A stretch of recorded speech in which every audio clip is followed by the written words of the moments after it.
Pourquoi j'ai fondé Bundula Congo? Et pourquoi tous les messagers qui viennent sur la planète Terre sont persécutés? Mais c'est parce que le messager vient vous annoncer des choses qui sont plus grandes que vous. C'est un repas chaud qu'il vient vous servir. Vous protestez et après plusieurs années, vous commencez à digérer l'un après l'autre son message et vous finissez par le comprendre. Mais dommage, il est déjà mort et vous commencez à regretter la sagesse Congo dit Wafwa Watondwa.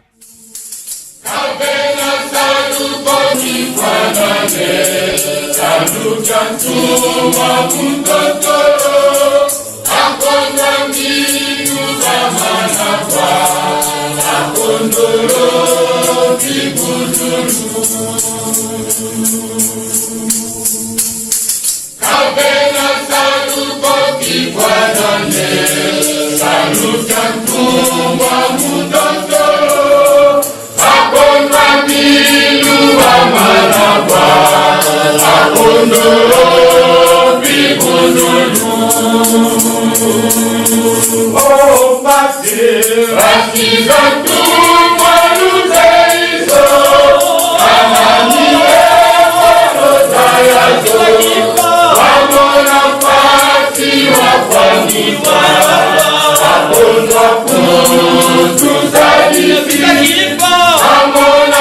Uma